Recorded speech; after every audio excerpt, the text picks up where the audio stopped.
Good afternoon, everyone, and welcome to today's webinar. Today's webinar is Bulletproof Your Business Startup, presented by Russ Siegel, Executive Director of the Sequoia Fund. Today's webinar is being recorded. My name is Alyssa Atkins, and I am the Training and Development Coordinator for the Native Learning Center, and today I will be your webinar facilitator.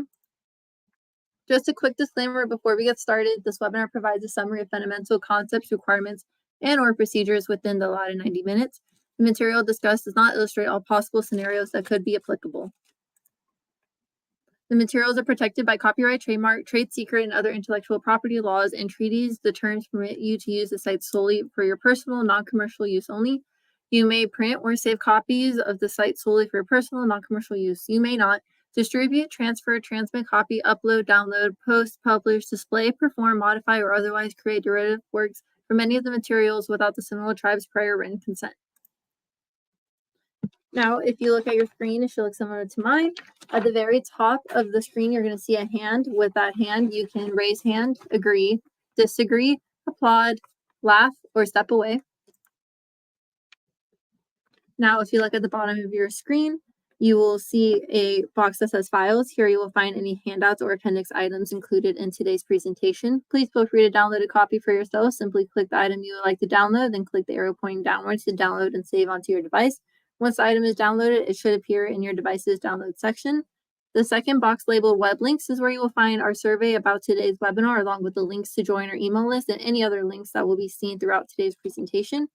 Finally, to the right of the screen, we have a chat box available. This is how you will communicate with the instructor and NLC staff. If you have any questions during the presentation, please feel free to interact by using the chat box. Simply type your message and hit enter or click that up arrow icon button to submit. We do encourage class participation, so please feel free to write in those questions or comments. Tech support issues should also be submitted here. Know that most can be solved by exiting and re-entering the meeting room. Let's all try out the chat box together now by typing in your name, where you're joining us from, and your tribal affiliation. And with that being said, I now introduce Russ Siegel. It's all yours. Thank you, Awista. Welcome, everybody. Shio Nagad.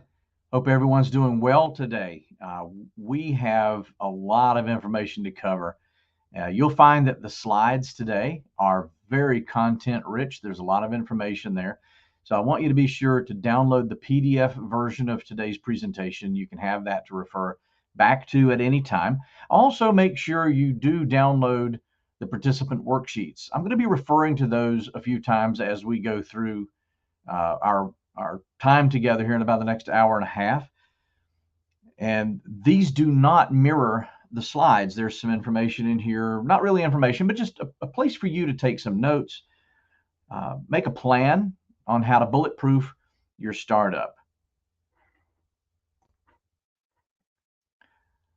As Awista said, I'm Russ Siegel. I've been doing this for about 25 years, been working with small businesses, helping them start and grow and avoid some of the missteps that I made as a young business owner, some of the things that I did that I learned valuable and sometimes expensive lessons from. I've been a speaker and a trainer for about 20 years now, and I've had a consulting firm for a little over 20 years outside of my work with Sequoia Fund. We service the needs of the Eastern Band of Cherokee Indians here in Western North Carolina. And we have about a 7-county region. If you know where Asheville, North Carolina is, we're in the western pointy tip of North Carolina. That is our region. That's what we serve. So I'm certainly not able to lend any money outside of that area. But one of the deals that I make with the Native Learning Center and anybody that I do webinars for or any kind of training for is that you can contact me at any time if you have follow-up questions, if you have something that pops into your brain, either 10 seconds, 10 minutes, or 10 days after we've had this time together, you can reach out to me. I'm more than happy to help you and walk you through any issues or concerns that you might have. But like I said, we've got a lot of things to cover today. I want to tell you a little bit about a disclaimer. There are no magic pills today. I'm not going to give you any kind of easy steps to take to make sure your business survives the worst of times. If you are thinking about starting a business, I can say that this is a great time to start a business. And you might be thinking, well, the news is doom and gloom.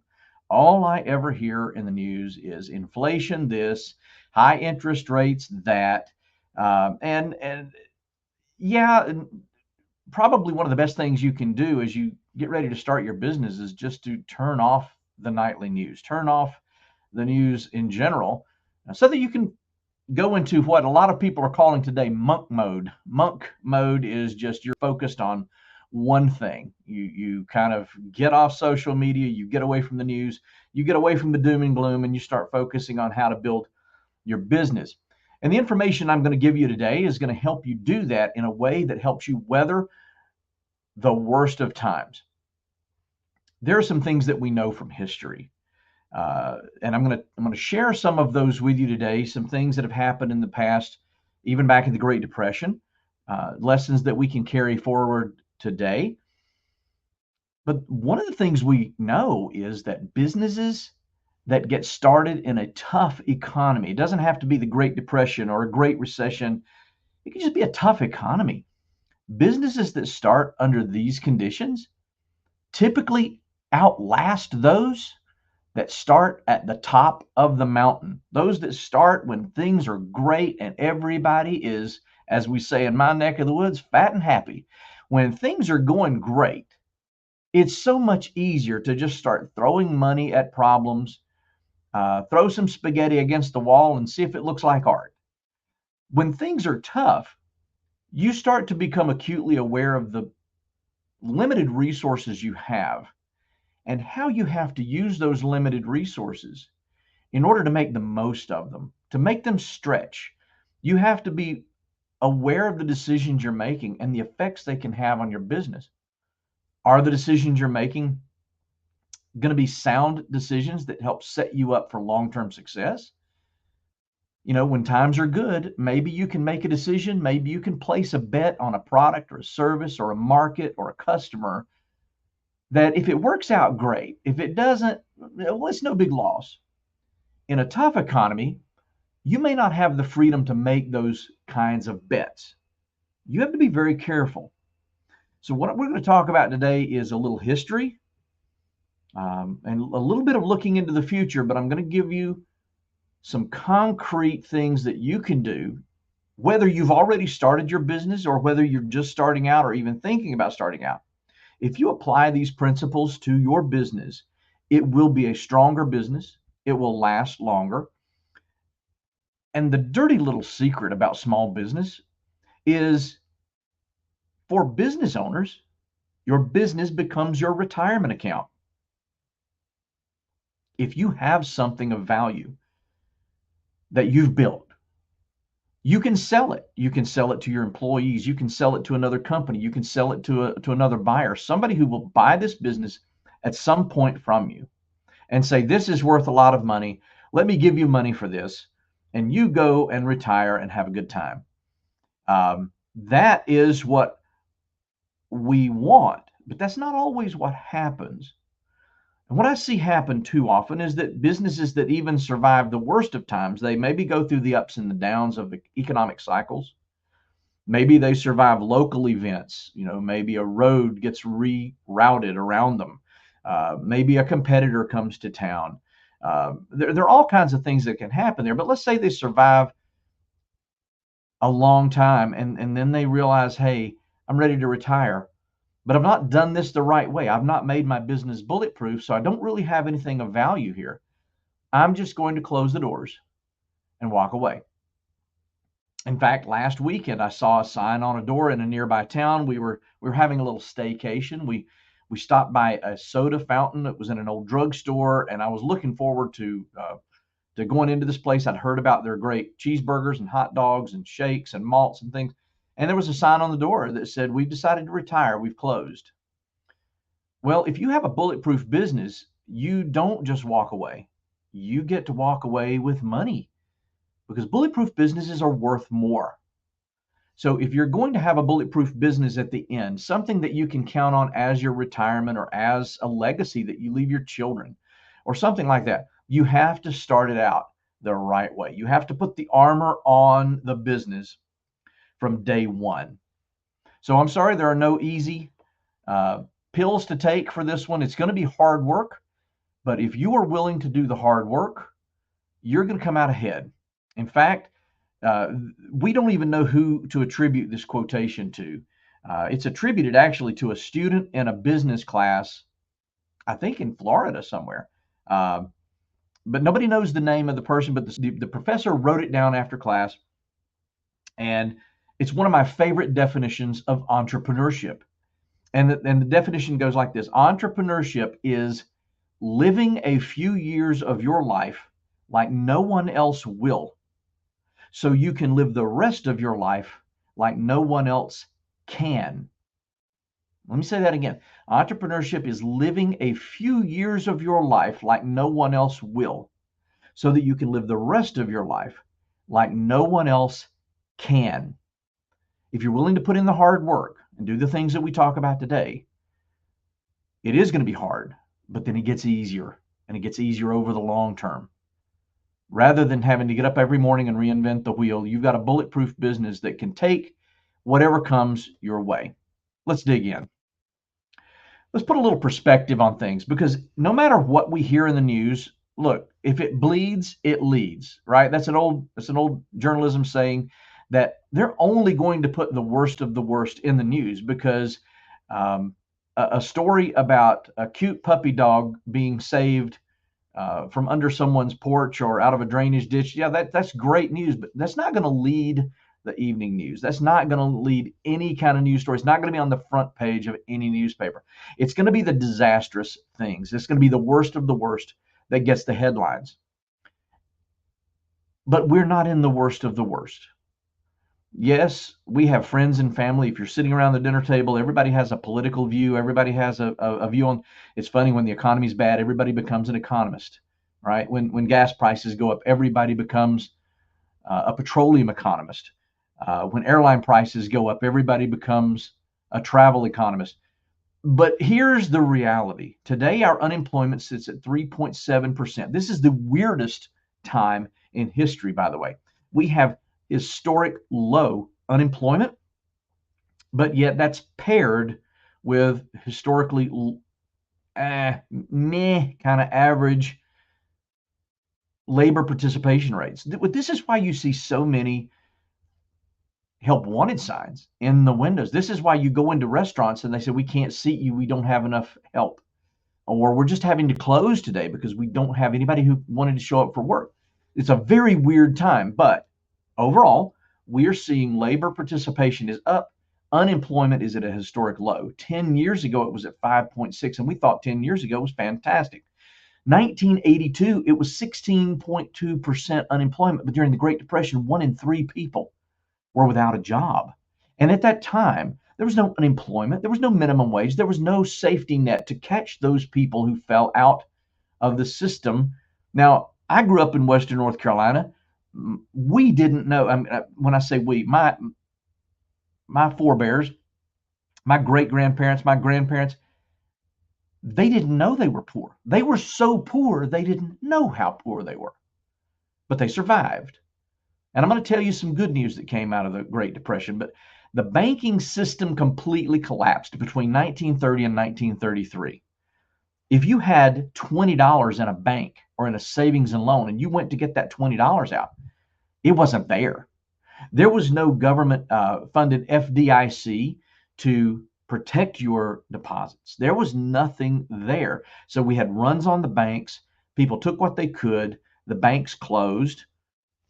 People lost their homes because bigger banks took over the notes, but they didn't have any money to give people. Nobody was borrowing money. So times were tough. Today, we've got it pretty good. But if you listen to the news, it's the worst time ever.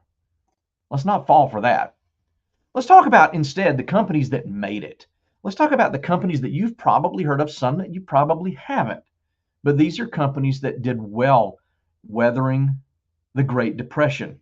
You probably heard of Kellogg. You may have eaten some Kellogg cereal this morning. You may have eaten some Post Raisin Bran this morning. At the outset of the Great Depression, Post was the largest cereal company in the world. They had the lion's share of the market. In fact, Kellogg learned how to make cornflakes from Post. And as he was recovering in what they called a sanitarium back in those days, he was recovering from an illness, and he said, cornflakes are actually helping me recover. They're pretty good. They're good for me, but I think I can make some better. So he started making cornflakes. He built a business that competed with Post, but by the outset of the Great Depression, Post was so far up the road, Kellogg couldn't even see him, and Post didn't see Kellogg in their rearview mirror. So what happened? Post did like a lot of companies do, like a lot of us do. Hey, times are tough. Money is tight. We have to cut back. We have to stop spending money. We have to stop advertising. They essentially used the Dave Ramsey approach in their business. They said, we're just going to cut all of our debt. We're going to cut all of our borrowing, all of our spending, everything that we got. We're going to cut to the bone. As they did that, they started to drop off the radar. Investors started to ask, well, where are their ads? Where are their billboards? I'm not seeing as many Post products in stores. You're delivering less often. You're not in front of customers. Kellogg, on the other hand, every year during the Great Depression, they doubled their advertising spend. Every year during the Great Depression, they spent twice as much as the year before. And for about 4 years, they upped that advertising spend because they said, we're going to do something nobody has ever done before. We're going to use this opportunity to get in front of potential customers, and we're going to overtake Post. At the same time, Kellogg borrowed $1 million. Now, that was back when $1 million was $1 million, folks. He borrowed $1 million to double the size of his Battle Creek, Michigan plant. He doubled the size of that plant to put more people to work, but they were running 3 8-hour shifts a day. And they said, wait a minute, we can't hire more people on 8-hour shifts. We don't have enough room for them. Now, here's what they did. They cut everybody's hours from 8 hours a day to 6 hours a day. That created a fourth shift. But they didn't cut their pay. Out of the benevolence of the Kellogg's, they said, we are going to pay you for a 6-hour shift what you were making in an 8-hour shift, and we're going to hire more people because there are people out there who are going hungry. They're moving into the city. They're moving to Battle Creek for opportunity. We need to give them that opportunity.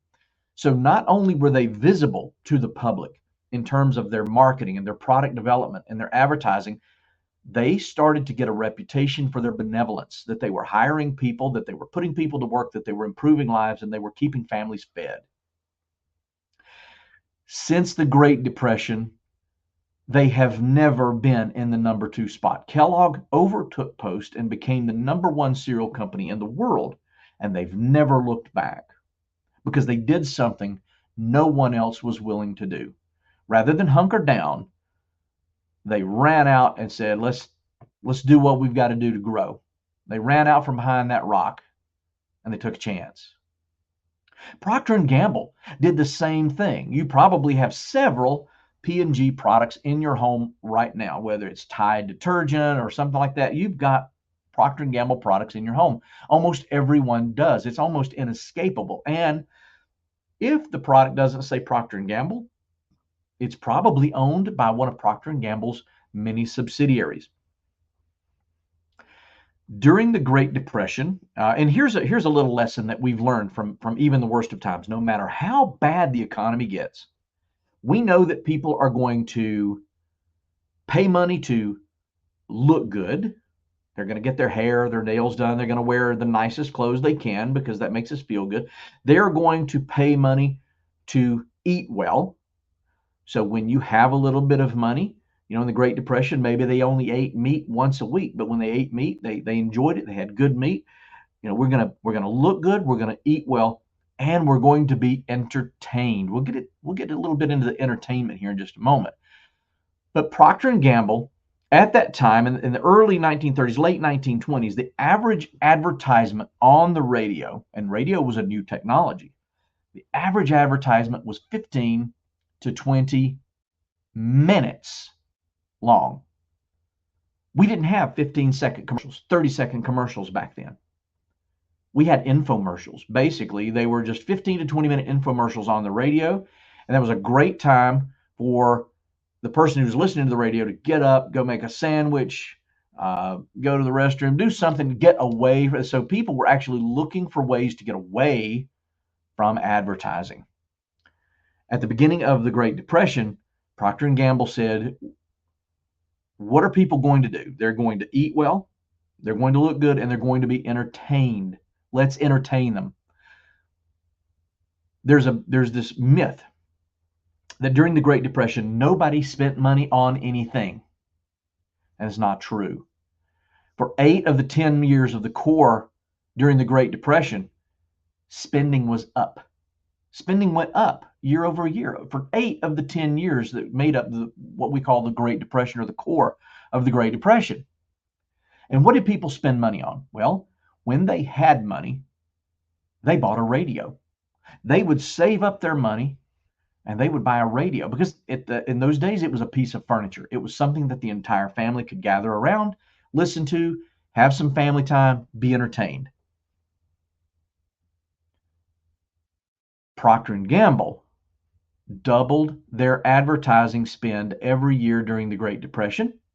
They invested in companies that made radios, and they changed the game because they said, what are we facing right now? We have people who don't want to be near the radio when there's advertising. Let's make them stick around for the ads. Let's give them something they can be entertained by, and let's drop an advertisement in there every now and then. And they created the soap opera. And the soap opera was created because they advertised things like Borax and Tide and some of their original brands of laundry detergent. And for these, they would either drop the name, and they would drop a little something about that into the show itself, which nowadays we call product placement. Well, they owned the show, they owned the production, they owned the brand, so they could do that.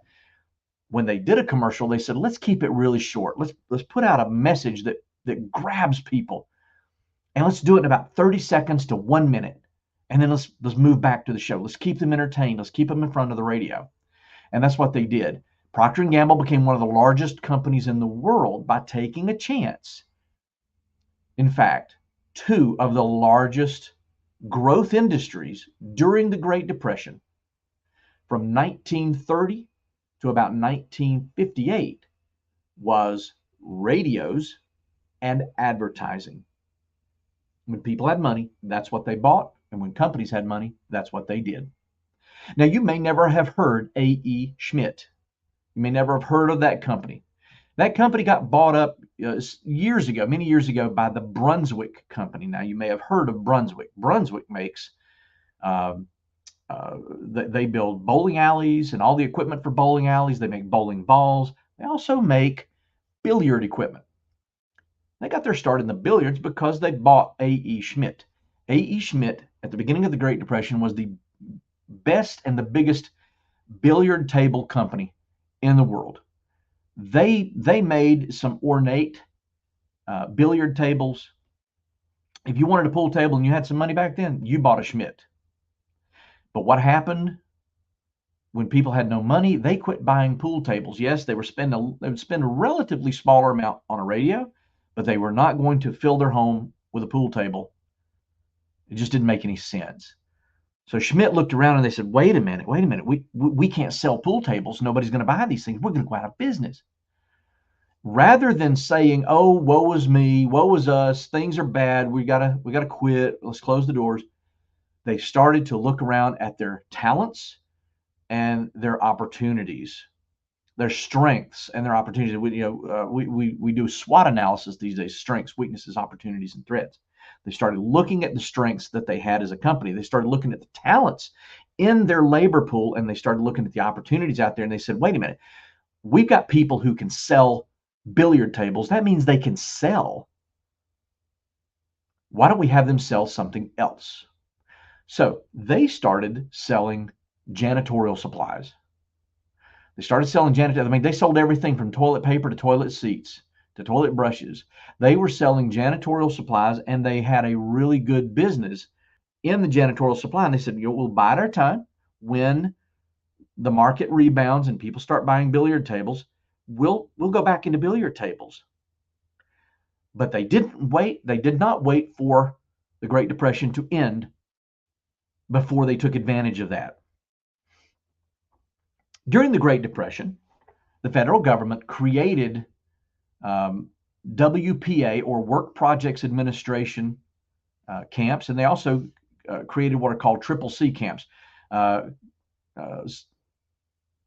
conservation, Citizen Conservation Corps camps. Okay, so they created WPA and CCC. What they would do is, if you've gone to a town where, or if you're in a town where there's an old rock library, or an old rock school, or an old rock bridge, or there's maybe a community building, there's a good chance that the WPA, that it was a WPA or a CCC project. CCC had a lot of things to do with building national parks, parkways, roads, things like that. The WPA was more into buildings and things like that.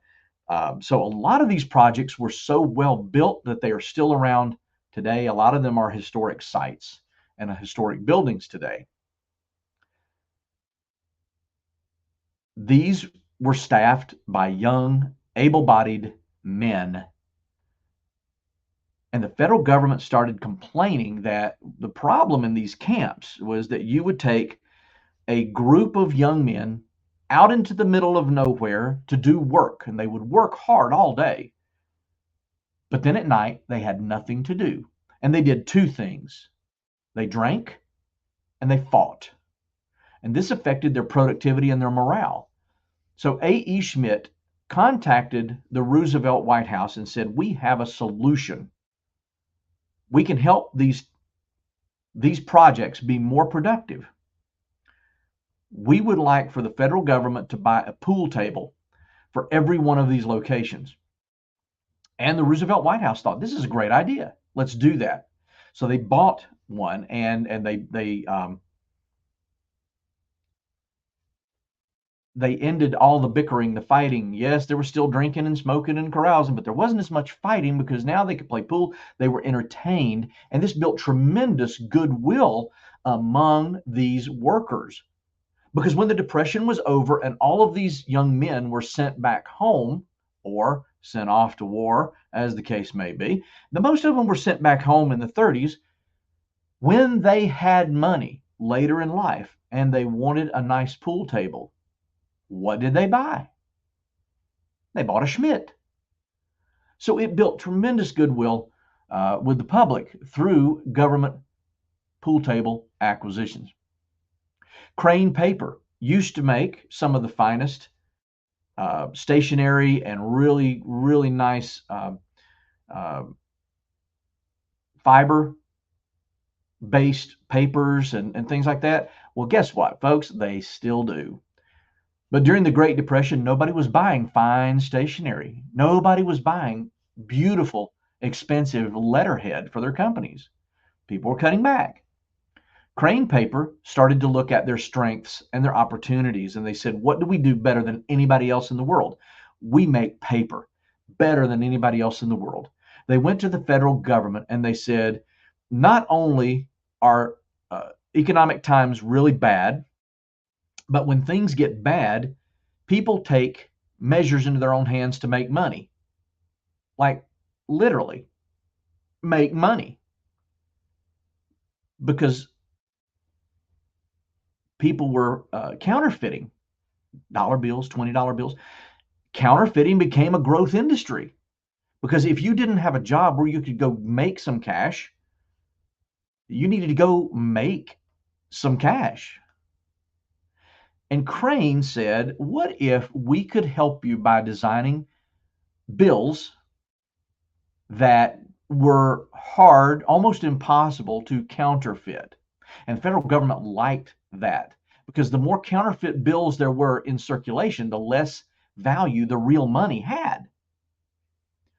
So they contracted with Crane to make currency. And today, Crane paper is still the #1 producer for the U.S. Treasury of our currency. If you look at your 20s and if you look at your bills and you see that little magnetic strip or that little, maybe some of the watermarks and things, the security devices that they put into our currency today, Crane invented those. They came up with those, they implemented those, but they stuck to their core. They did what they did the best. They didn't try to go do something else. They didn't start installing swimming pools or putting roofs on houses, building cars or tanks. They just said, we're going to stick to paper because that's what we do. Now, there were other companies that really hit their stride during the Great Depression. Up until the Great Depression, women did smoke, but nobody acknowledged it. It was sort of taboo. It was kind of one of those cool things that women did, but it was like sneaking around cool, right? And so Camel said, why don't we just acknowledge the open secret here that everybody knows women smoke? Let's start advertising to women. But when they did that, they actually made it socially acceptable for women to buy cigarettes. And what did they buy? They bought Camels because Joe Camel was targeting women. And they almost doubled the size of their market in a very short amount of time because they said, why are we not selling to the people who want our products? This year, something very interesting happened in the trademark world, and that is the original Mickey Mouse, the original image of Steamboat Willie, that old original Mickey. Well, the trademark ran out on that. It expired. So that original Mickey, with some limitations, is now in the public domain. But Walt Disney really bought into the notion that people are going to look good, eat well, and be entertained. And he said, we can't help them do the first two, but we can certainly entertain people. People want an escape. People want an escape from the doldrums. They want an escape from bad news. We're going to give them something fun. And they created Mickey Mouse. And Mickey Mouse, which was originally Mortimer Mouse, that's what Walt wanted to name him. And Walt's wife said, that's a stupid name. You need to call this mouse Mickey. And so she deserves a lot of the credit for that, because Mortimer Mouse is a mouthful. But Mickey built Disney. Literally, and it put Disney on the map because their short videos became a mainstay, became a staple of entertainment in the day. And people loved to watch these videos and see these things as a way to escape. And they started watching them at the beginning of feature films until later on, Disney started producing feature films. Now, there's an old saying, and it is true, that at some point, Henry Ford said, you can have a Model T in any color you want as long as it's black. Black was a cheap color to produce. It was a nice uniform color. They could paint everything black. They didn't have to change over equipment. They didn't have to do anything. And a nice shiny black coat really does look good on a car. But what if you wanted a red car or a green car or a blue car or a silver car? You couldn't get it. So Chevrolet attacked that weakness. They said, we're going to come up with a new engine. It's going to be a little more horsepower. We're going to give people the power they want that they can't get in a Ford. And we're going to give people a variety of colors. By just saying, we're going to tweak what we have and make it a little bit different. We're going to distinguish ourselves. We're not going to compete with Ford on price because we can't. We're going to charge more for a Chevy, but it's going to be better. It's going to be more attractive. Now, Tom Peters once said, Tom Peters is an author and a consultant, business guru. He once said that you can become distinct or you can become extinct. And Chevrolet decided to become distinct, and they made the Model T extinct. There are really only two ways to fail: if you have no market and if you stop trying. The buggy whip, and I'm using this illustration because the buggy whip industry is one of those industries that said, look, cars are a fad, they're nasty, they're smoky, they're loud. People are going to give up those things, and they're going to go back to their horses. There's no reason we should change what we're doing. We're going to keep making buggy whips, and that's exactly what they did until they all went out of business.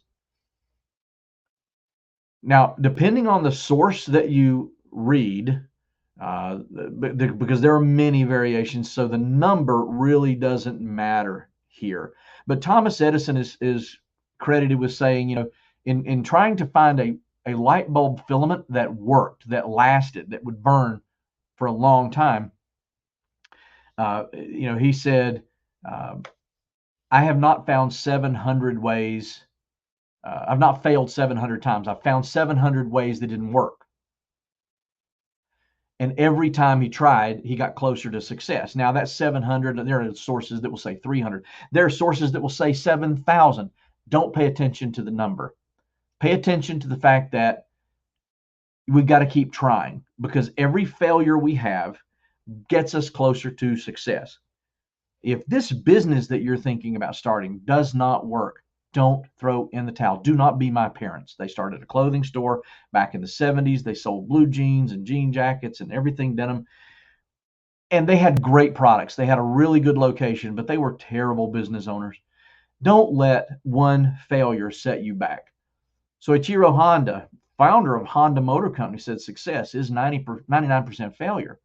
So if you have a market and if you're willing to keep trying and keep plugging ahead, you can find success. We have to avoid the 5 big mistakes that small businesses make as we're starting out. And if we avoid these things, we're on the road to bulletproofing our startup. What I want you to do first, though, is take a look at your handout. If you've got that, I want you to take a look at, what can you do to learn from these businesses that we just talked about? How do you search for new markets? How do you find that, the federal government needs what you have to sell? Maybe it's a little pared down version. Maybe you can find someone else who's willing to buy what you have for a different purpose. What is your motivation to keep going when failure is a real possibility? Sometimes even the thought of failure is enough to stop us in our tracks. Now let's avoid these mistakes. The blame game. Oh, there's not enough money. I can't borrow money. Nobody will talk to me about a commercial location. The economy's just too bad. There's no way this is going to work. Nobody has any money. Nobody wants to work. That's blaming other people. Take agency. Have some agency in your success and on your path to success. Don't blame circumstances. Don't blame other people. Don't blame the economy. Don't blame the weather. Look inward and say, what do I have that I can use to be successful?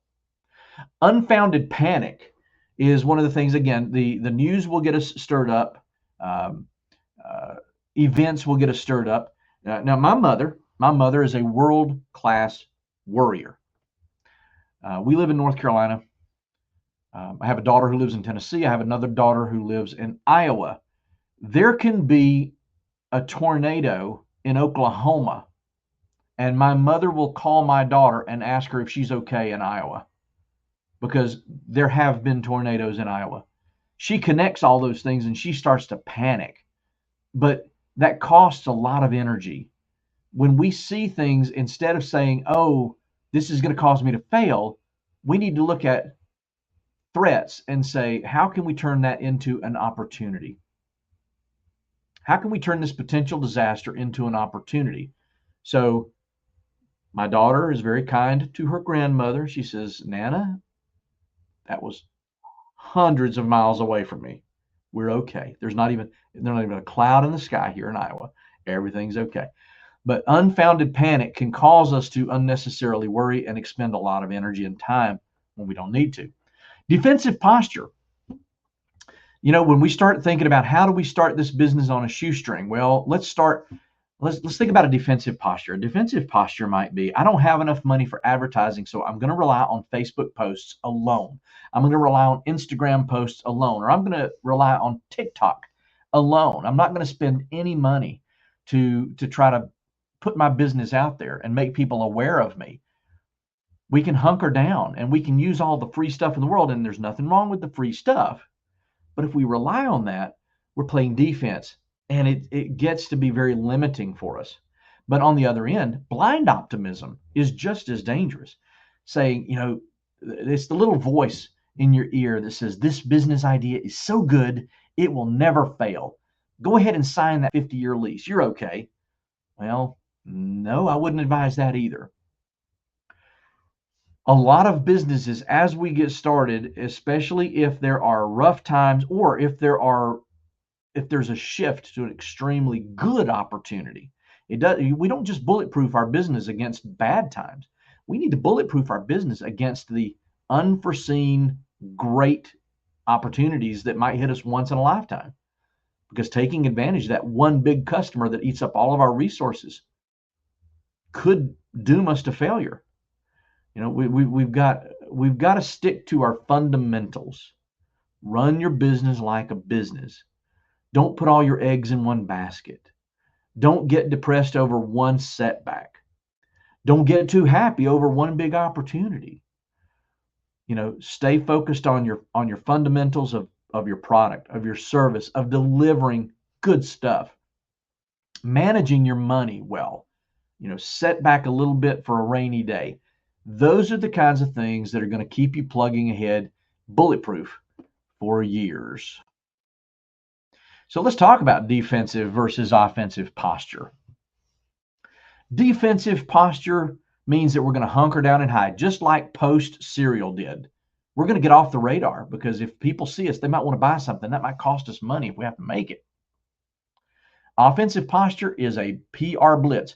It's what I call marketing gravity. We're going to create a gravitational field.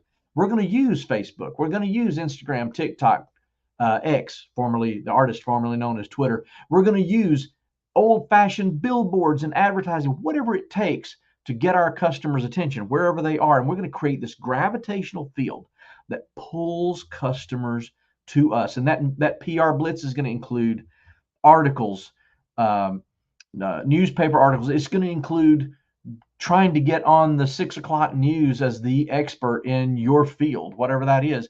It's going to be getting referrals from existing customers. We're going to pull customers to us. We're not going to hunker down and hide. We're going to stand up proud and say, come do business with us. Defensive posture says stop advertising, just like Post. Offensive is do just like Kellogg and increase that advertising. Do just like Procter & Gamble.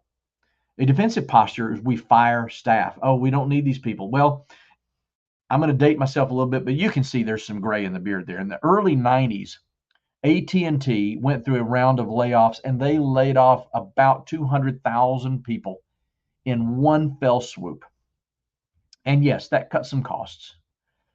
But what it also did was it cut into their strategic capability. They lost a lot of good talent that when things turned better, when things in about 1994, 95 started to get better, they didn't have the talent. Circuit City did the same thing. They were threatened by Best Buy. They cut a lot of staff. They started hiring part-timers, less experienced people. And when things got better, they went back to the people they had fired and said, please come back to work for us. And they all said, no, we've got better jobs. You don't get us back. Hire new strategic talent. Be strategic in who you hire. Look for certain skill sets that you believe you're going to need the next time things turn great. Okay. A lot of times we cut salaries and benefits. Offensive players pay like partners. Hey, I'm gonna give you a stake in the outcome. We're going to pay you for our success. You're going to share in our success. You're also going to share in our losses. We're going to incentivize you to help us be more successful. Defensive companies keep information close to the vest. You don't have to be the keeper of the keys. You don't have to know everything there is to know and just dole out little bits and pieces of information as you think people need them. No. Successful companies that go on offense, they open the books. They teach people how to read our P&L, how to read our balance sheet. Here's how your job affects our balance sheet and our profit and loss statement. Here's how you affect our company's success.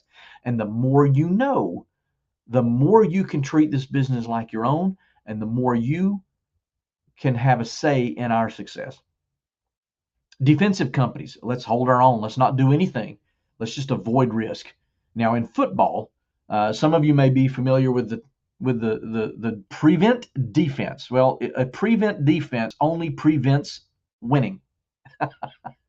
I have never seen it work with any success. If we are just saying we're gonna sit here and hold our own, what that means is that those who are on offense are going to take some risks and they're going to step out in front of us. Where Post was holding their own and trying to avoid risk, Kellogg was taking risk and widening the lead. Oh, we need to cut prices. We got to look, as soon as you start cutting prices, you start cutting your throat. There are two ways to compete. You can either cut prices, which is a race to the bottom, or you can increase value. If you increase value and enhance relationships and make your company distinct, make your products distinct, make your people distinct, doing business with you is distinct because you make it easy to do business with you and everybody else makes it hard. If you choose distinction over extinction, you're going to be better off. So determine early in the game, what are you going to need to do to go on offense and stay on offense?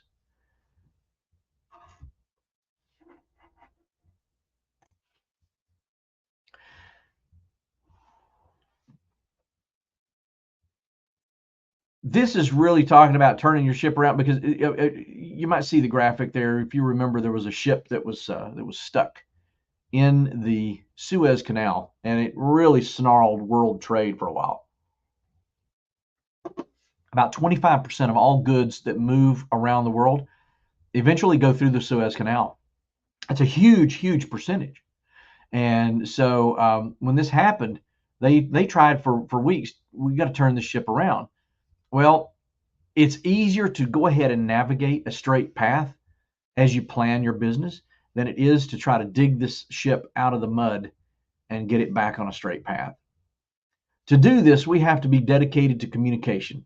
Remember I said we open the books. We teach people how to read our P&L. We don't hold secrets. Listen, if you hold secrets, folks, people are going to assume things anyway. If you don't tell them how much you make, they're going to assume, and I promise you, they're going to assume you make much more than you do. I once had employees who thought every dime that went in our cash register was mine, and I could do with it whatever I wanted. And I could give them a little bit of it and call it their paycheck, and I could just spend the rest on me. They thought I was lining my pockets with gold. But when we started to communicate and we got everyone involved, they found that there were a lot of times when they made more money than I did because the law said I had to pay them for the time they worked, even if it meant I didn't get paid anything. That their pay was sometimes coming out of my pay. That was a big eye-opener. But once they realized that, they stopped assuming and started acting. We got everyone involved in solutions. So when there was a problem, everybody figured it out. It did not fall to me to try to figure it out. From the get-go, we have to stay in touch with bankers, suppliers, investors. There's an old saying that the worst time to look for a lawyer is when you need one. I will say the same is true for a banker. Even if you haven't started your business yet and you just have this germ of an idea, meet with your banker. Talk with multiple bankers. Ask them about what they think about businesses like yours. Do they have any businesses like yours in their portfolio? Is there any advice you can glean from them? By the way, if you want advice, ask for money. If you want money, ask for advice. When you start talking to your banker for advice, and it comes time to hand your business plan to someone with a serious eye toward borrowing some money, whether it's your banker, whether it's a native CDFI like Sequoia Fund, whoever has got the money, you want to have a relationship with them. But remember that your suppliers are going to have great information too. If you're starting a food truck or a restaurant, when you start talking to restaurant suppliers, they have a 30,000-foot view on your industry. They can give you a lot of information. And communication with them is going to be key. So anybody that you can communicate with, you got to keep those lines open. We also have to reframe how we see our customers. A lot of times we start by saying, okay, I need this many customers, I need this many sales to get me this many dollars. to be this successful. If I can just do this many sales every week, if I can have this many customers, I'm going to be okay. Well, we have to stop seeing them as a sale. Don't look at the sale. Look at the 14th sale. Look at every customer as an opportunity for improvement. Look at them as an opportunity for a relationship.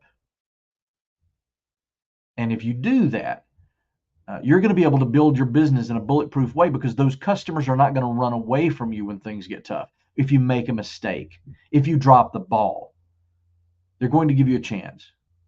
So I want you to think about this. Think about a restaurant that you've been to that you had a bad experience with. Let's say it was a restaurant that you've done business with them for years. You've gone every Tuesday night to this restaurant. They love you. You've got your own booth. They know exactly where you like to sit.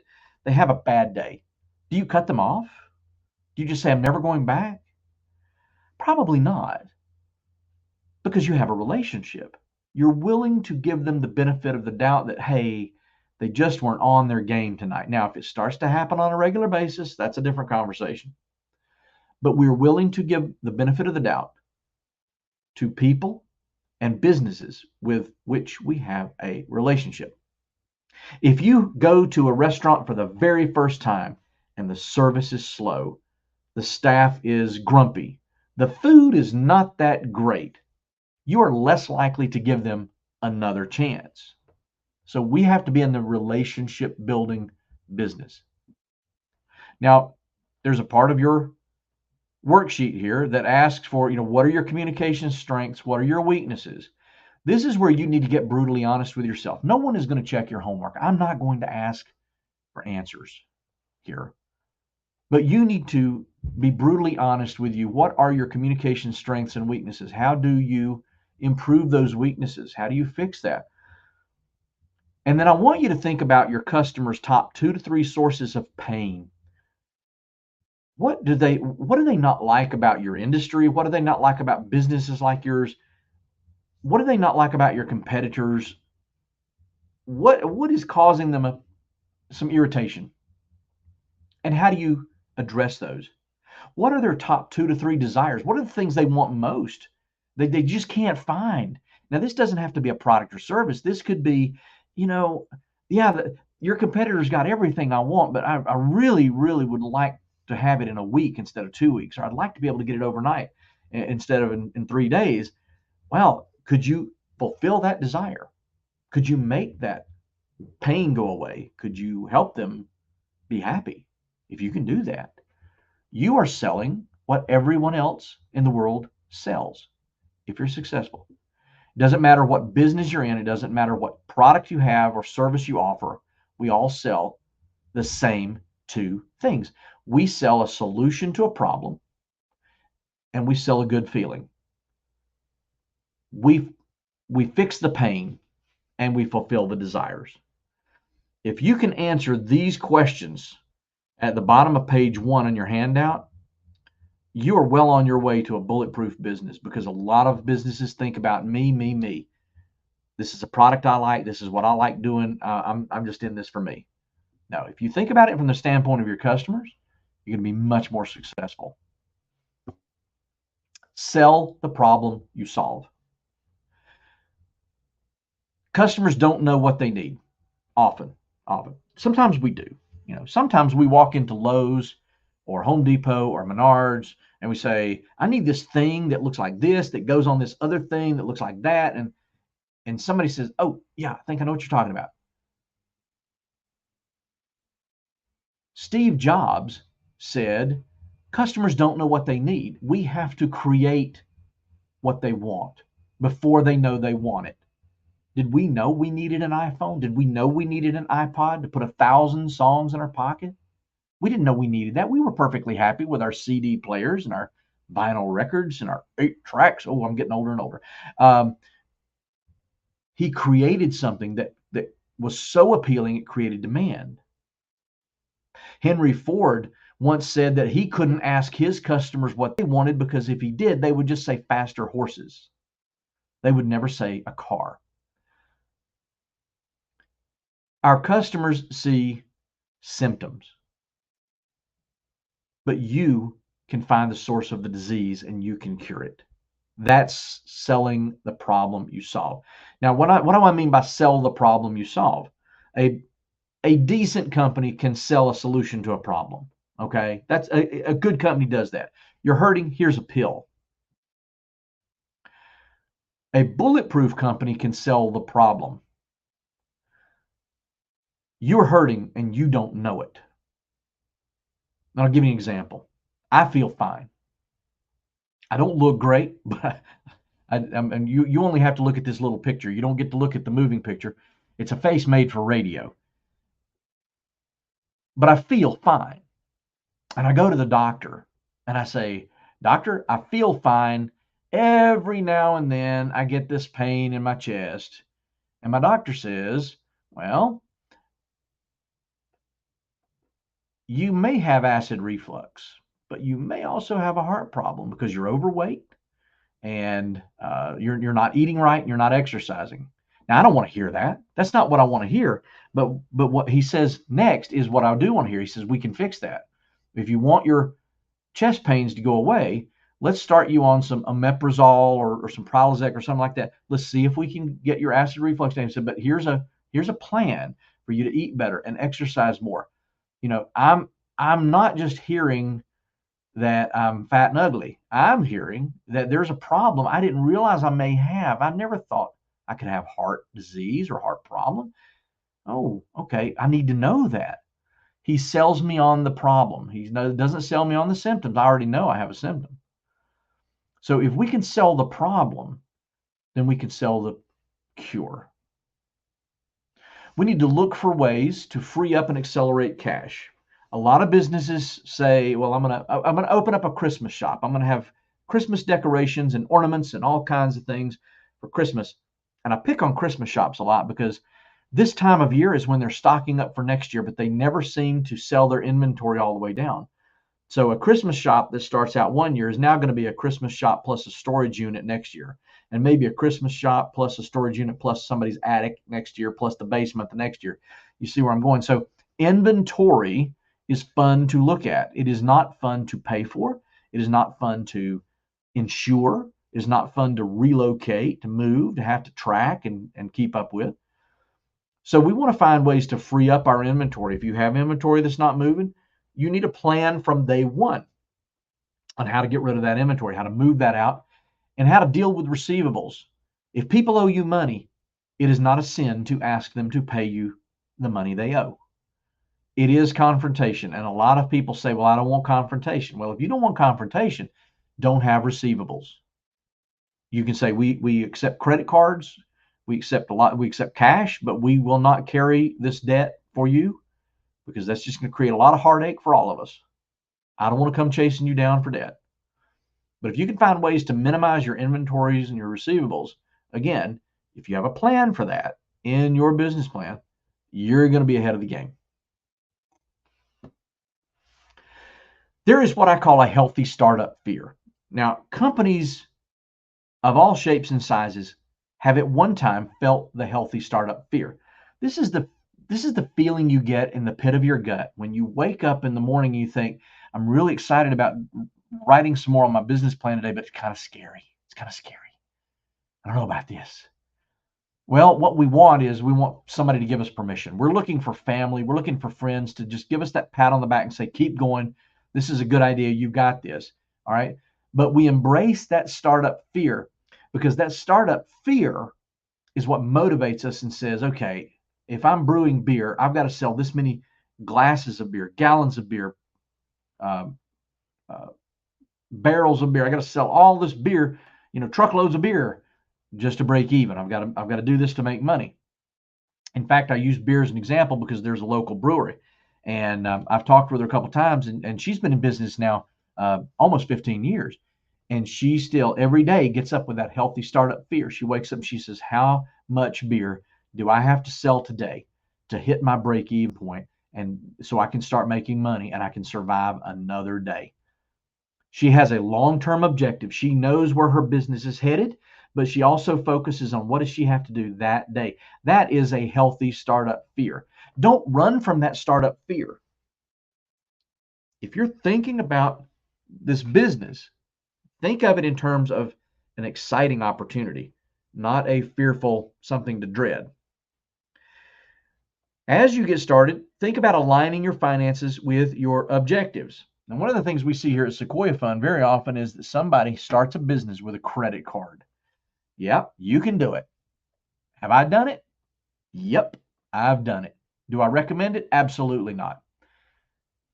We encourage people to align long-term needs with long-term financing. If you're buying a piece of equipment, if you're buying a vehicle, long-term financing, you don't want to do those things on a credit card, but align your short-term needs with short-term financing.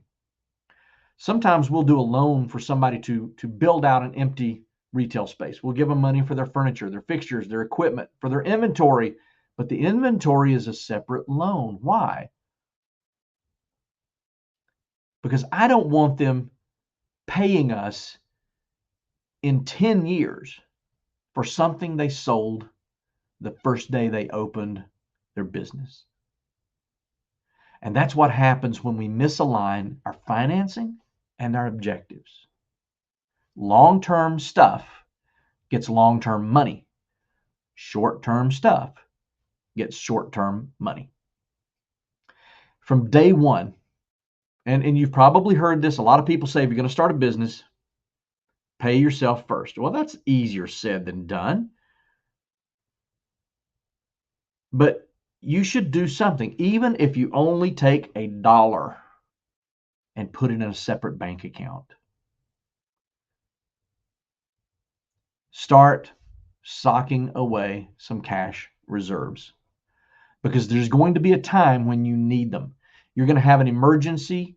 Let's say you have a $1,000 deductible on your insurance, and you have an emergency that costs you $900. You're not going to file an insurance claim on that, but you're going to need some cash to take care of it. So start today putting some stuff away. One of the professors I had back in college, back in the 80s, his name was Dwayne Daggett. And I loved Dwayne Daggett. He was one of my favorite professors. He had been the CEO of the Jolly Rancher Corporation. You probably enjoyed some Jolly Rancher candy in your lifetime. If you haven't, go out and get some. It's great candy. Highly recommend it. And he also said that if you want to have a job where nobody's ever mad at you, make candy. But he said something very profound. He said, business is simple. Find a way to keep the customers you have and get more. Wow. Keep the customers you have and get more. Okay. When we break it down, when it's that simple, if we focus all of our energy on how do we get more customers and how do we keep the ones we have, yeah, it gets really simple. Everything else is kind of gravy. There's an alternative though. And I actually recommend this as well. Yes, keep the customers you have, but also realize that there's going to be a small group of customers who cost you more than you make. These are going to be the people who constantly complain. They're constantly beating you up on price. They're trying to get you to get your prices down. They're beating you up on delivery times or response times. Well, I know you can't get out here for another week, but I need you out here today. You're gonna lose me as a customer if you don't. You know what? Maybe that's okay. I'm sorry to lose you as a customer, but I can't serve you.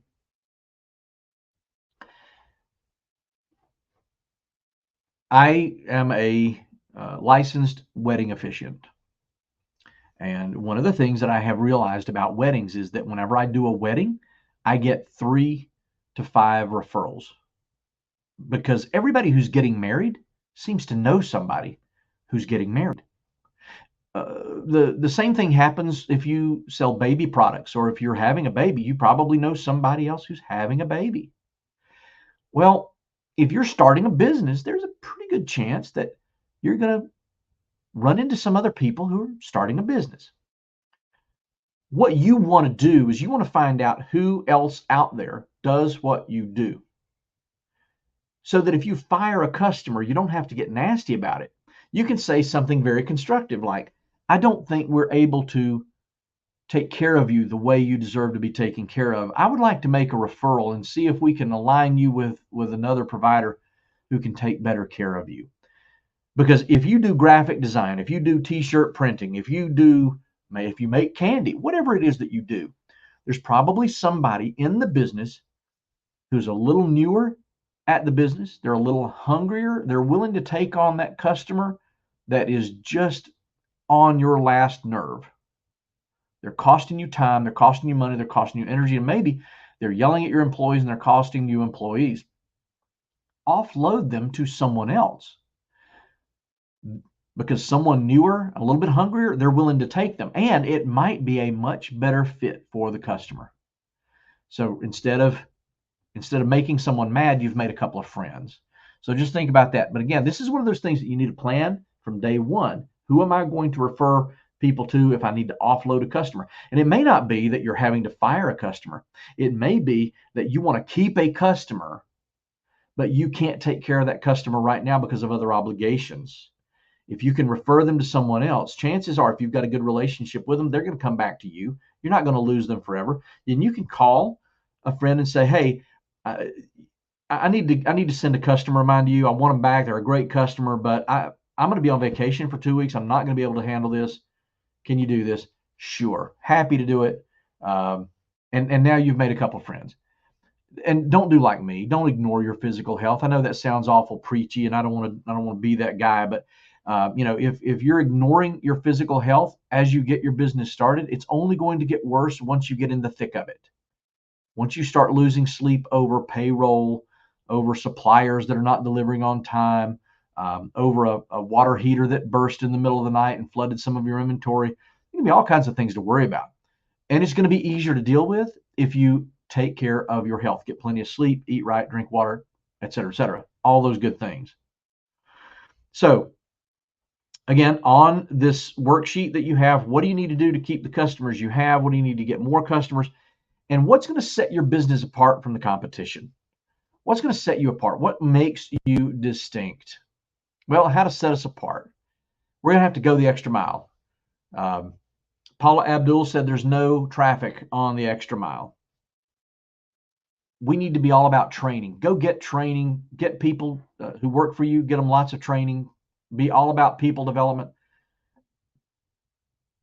Process improvements. Write down the way you think something should be done, and then teach it to someone else. And I promise you they will find a way. The first thing they will do is try to find a way to do it quicker and better. That's where process improvement starts.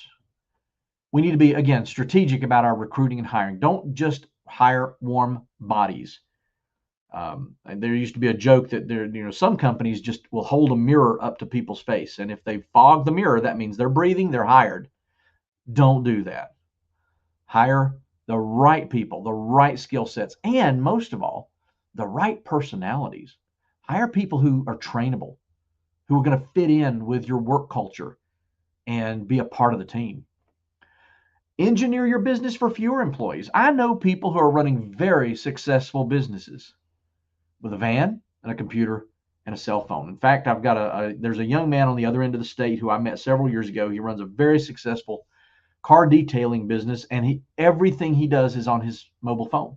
He does not own a computer. He does his bookkeeping, he does his appointment setting, he does his customer follow-up, he does everything, his invoicing, everything is right there on his phone. He is engineered for as few people as possible. He has a couple of employees.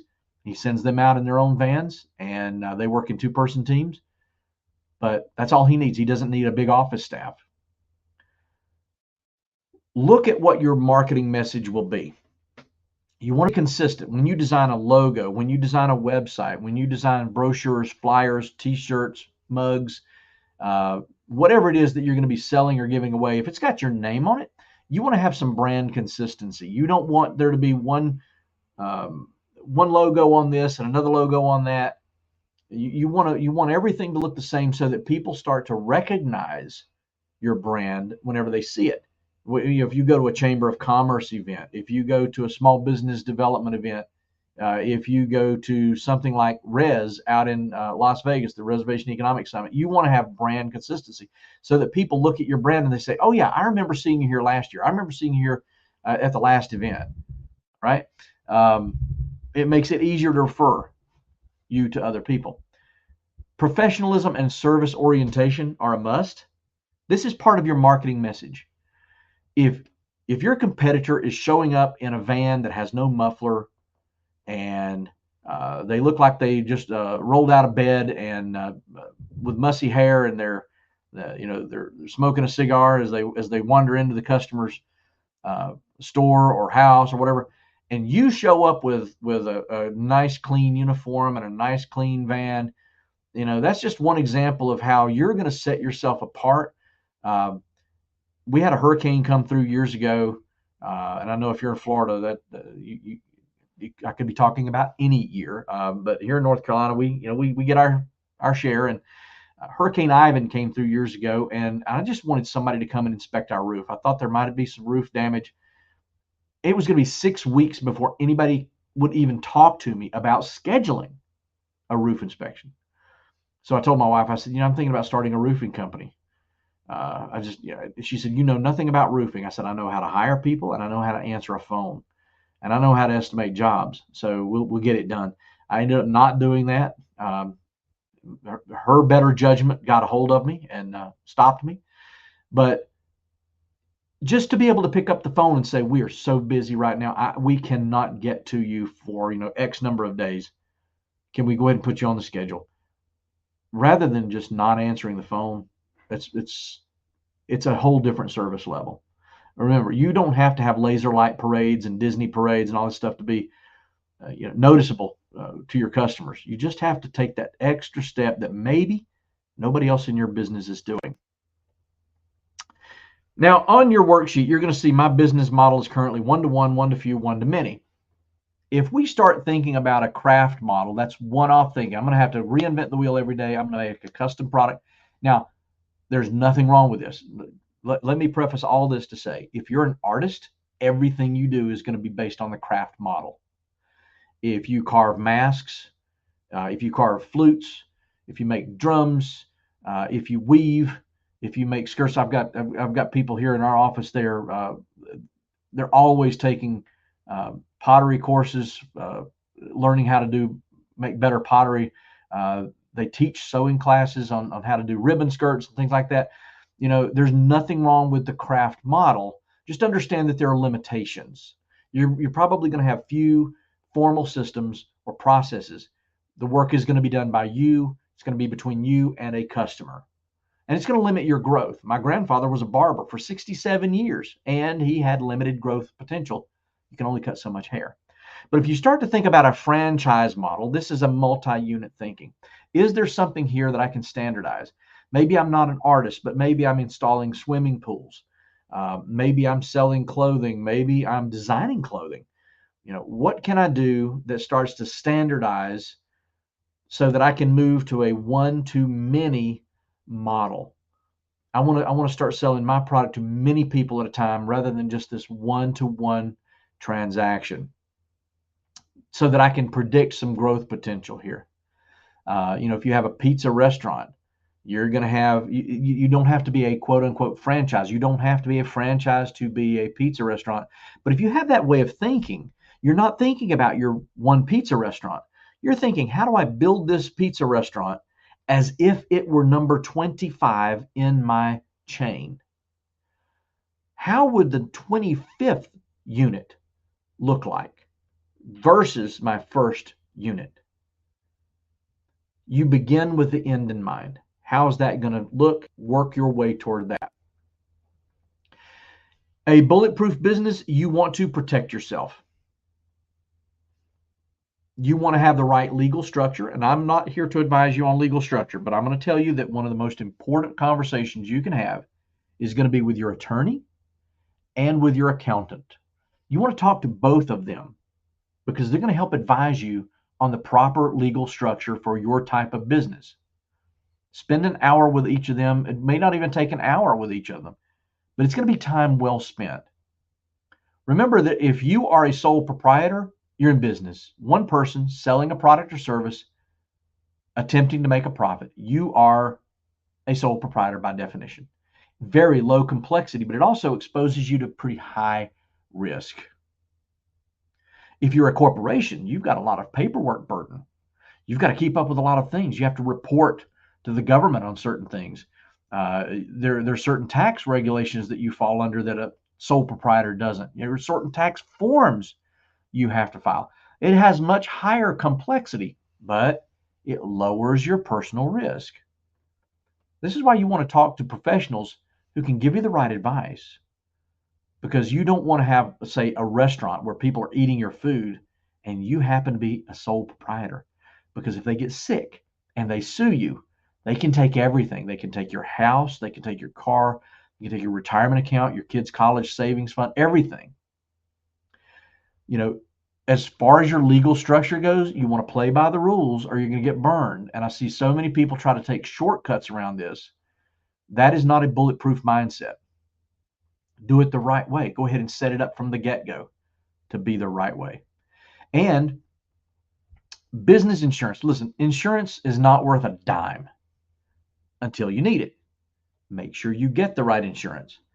And when I say get the right insurance, sit down and have conversations with multiple insurance agents.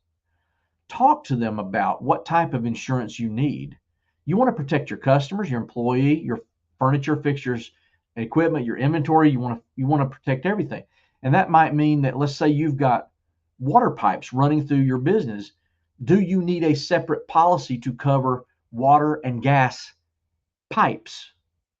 Because those may not be covered in a standard policy. Talk to them about everything that could possibly go wrong and make sure you've got coverage. If you do that, you're going to be better off. You're going to sleep much better at night. And then, again, shop around. Don't just talk to the people who you have your car insurance with or your home insurance. Shop around. Find the best coverage at the best price for you, and then have an annual checkup. Talk to them and say, is this still relevant? Do I need this? Here's something that we've done in the last year. Do I need more insurance? They might add something onto your policy, but you need to protect yourself. You need an emergency succession plan. What happens if you get hit by a bus? What happens if that lightning strikes? You not only need to have it, but you need to know what it is, how it works. You need to share it with everyone, family included, and you need to update it. Because what happens in most small businesses when the owner dies, the business closes. If you employ 12 people, do you really want those 12 families to struggle to put food on the table because you didn't have a succession plan? Find a way to keep the doors open and let the business live on, even if something happens to you. This means that you need a will, a partnership agreement, management agreement, and bylaws. This is why you want to sit down with an attorney and get some really good, sound advice on how to structure your business with the right paperwork so that if anything happens to you, the business lives on. I mean, if you have a family business, have a family business meeting at least once a year where everybody sits around and you take out this paperwork and talk about it. It's not pleasant. I don't want to talk about what's going to happen when I die, but I know it's necessary. Remember, the worst time to search for a lawyer is when you need one, but the same thing can be said for your banker, your CPA. Now, CPA stands for Certified Professional Accountant, or Certified Public Accountant, Certified Public Accountant. A CPA is going to be subject to more education, more regulation. They have to keep up on certain things that just a bookkeeper does not have to mess with. So look for a CPA. Shop around for different banks. You're going to find that maybe your bank isn't small business friendly, but the bank down the street is. Maybe you don't have a bank that in anywhere willing to fund a startup. Well, this is one of those times where you can pick up the phone, call me, or send me an email and say, hey, Russ, I need to find a native CDFI that will help me out.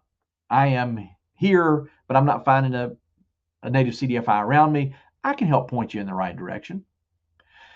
You need a computer security specialist. Oh my goodness. One of the things that we're seeing now that is really affecting small businesses is hacking, phishing, email scams, All kinds of fraud is being perpetrated on small businesses because small businesses are just easy targets. If you have someone who can help you harden up your computer security, you're gonna help bulletproof your business. You don't want to walk in one day and find out that you've been hacked, your bank accounts are empty, all of your customer data is now being sold on the dark web, and you're not only out of business, but you could end up in jail. You don't necessarily need to have a fraud examiner on speed dial. Well, let's say you have a friend down at the police department.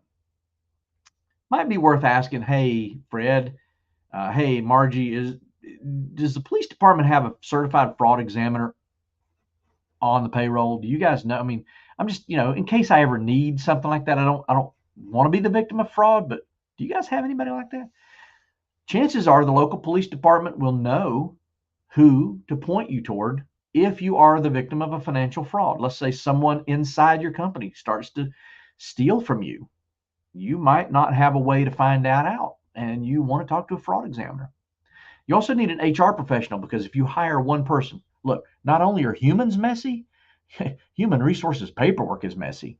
And you might need somebody. I know that here we have a semi-retired tribal member who's worked for tribal HR for years. And we just call her and say, hey, point us in the right direction. Should we be concerned about this email we got? Should we be concerned about this thing we got in the mail? And she'll say, well, it really doesn't affect you. You don't have 50 employees yet. Just somebody that we can tug on her ear a little bit and get some good advice. Those are good people to have in your arsenal when you start to bulletproof your business. Now, you need to stay connected. We always encourage people to get involved in local chamber of commerce, your trade and professional association. Get out there and talk to people on chat groups, in social media groups. Learn who these people are, learn from them, start to contribute to these groups. You can't be isolated in your business. You can't afford to be isolated, because if you do, you're not bulletproof. When you get out and learn, and you see maybe, hey, you're on the East Coast and there's a trend that has started out on the West Coast, and you're starting to see this on social media. You're not seeing it in your backyard, but you're seeing it on social media. This is something that maybe you can get prepared for. Maybe it's a good trend, maybe it's a bad trend. But if you're part of these larger groups, you're going to be able to look over the horizon a little bit and see things that are coming at you that you might not have otherwise been able to see. Have regular meetings. Now, look, I will be the first to admit, I hate meetings. My team knows that I just hate meetings. In fact, they were laughing at me yesterday because they know how I hate meetings. But we have a meeting every Monday morning. And if we're closed on a Monday for a holiday, it's Tuesday morning. We meet like clockwork, 10:30 every Monday morning. Even if we don't have anything to discuss, we do a round robin. What do you got going on this week? What do you need help with? What do you need some support with? I want to know what's going on. Everybody else knows where you are, what's going on, these kinds of things. And then we can have one-on-ones and coaching sessions with individuals if we see a need. But these team meetings, a lot of times, are just social reconnection.